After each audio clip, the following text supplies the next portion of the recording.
Hello my soul family, कैसे हो आप सब। मेरी सभी सोल फैमिली को जय श्री राम, जय नीम करोली बाबा।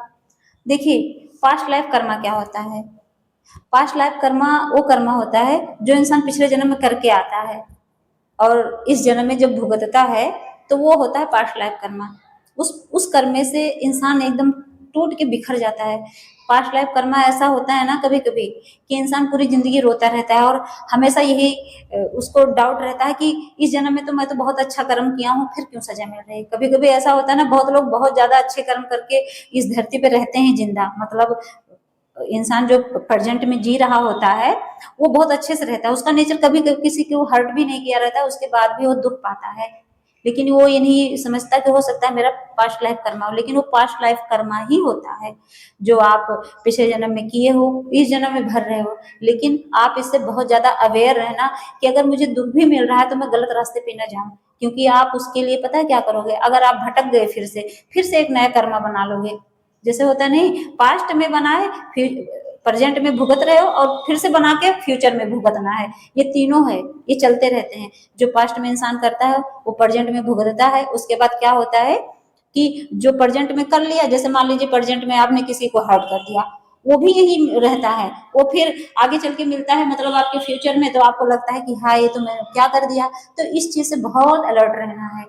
और ये सावधानी अंदर से कैसे आएगी पता है, भगवान की भक्ति से। जब तक आप ईश्वर को नहीं पकड़ोगे तो ये कर्मा ऐसे रिपीट होता रहता है और इंसान ऐसे ही भुगतते भुगतते क्या करता है, जब मनुष्य जन्म पाके भी नहीं समझ पाता फिर 84 लाख योनि में चला जाता है। तो इस चीज से आपको बचने के लिए सिर्फ भगवान की भक्ति पकड़नी रहती है। जब आप ईश्वर को पकड़ते हो तो आपका जो कर्म मिल रहा होता है पास्ट लाइफ वाला, तो आप उससे पता क्या डरते नहीं हो। तब आप कहते हो कि चलो भगवान आप तो हो। तो भगवान पता है क्या करते हैं, आपके उस कर्मा को ना, अगर आपको सूली की सजा मतलब फांसी की सजा हो ना, अगर सूली भी घोंपने को लिखा हो ना आपकी किस्मत में, तो वो पता है क्या कांटे में बदल जाती है। अगर आपका पूरा हाथ कटना लिखा होता है तो हल्का सा एक सुई का नोक होता है ना, जो वो आपकी उंगली में चुभेगा, बस वहीं से आपका वो कर्म खत्म हो जाएगा। ये होता है, इसीलिए तो बोला जाता है कि अच्छे कर्म करो। अच्छे कर्म से ना आपके जो पिछले जन्म के प्रारब्ध होते हैं, पाप होते हैं, वो कट जाते हैं। पास्ट लाइफ कर्मा तो आता आता है, ऐसा नहीं है कि आप उससे बच जाओगे।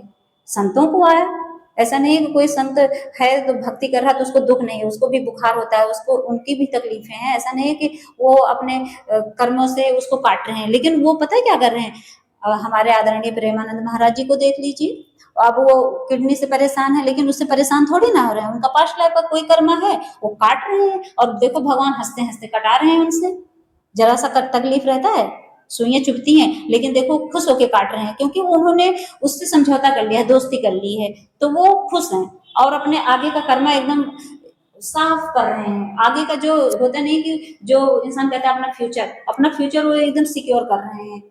उनको तो कोई टेंशन नहीं है, उनको कोई दुख भी नहीं है, क्योंकि उनको पता है कि मैं आगे अपना जो अगले जन्म जो मेरे होने वाले हैं, अगर होंगे, वरना मुक्त हो जाएंगे, आत्माएं हैं, कभी आती हैं कभी मुक्त रहती हैं, तो लेकिन वो सिक्योर है। तो ऐसे ही बनाना रहता है। लेकिन पास्ट लाइफ कर्म से कभी घबराना नहीं चाहिए। अगर कहीं मिल रहा है किसी के थ्रू तो उसको थैंक यू बोलो भगवान को कि प्रभु मुझे आपकी शरण मिला, बस भगवान को पकड़ लो और उनको थैंक यू बोलो कि प्रभु बस आप इस अगर कर्मा से, इस दुख से मुझे अगर आप मिले हो तो इसके लिए थैंक यू।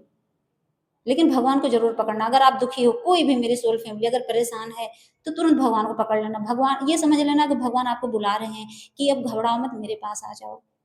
ऐसा नहीं किसी की फैमिली है उसे ठुकरा दी, हर्ट कर रही है, दुख दे रही है, पति दुख दे रहा है, तो उसको पास्ट लाइफ कर्मा समझ के एक्सेप्ट करो और उसके बाद निकल जाओ उससे। सीधे एनर्जी कट।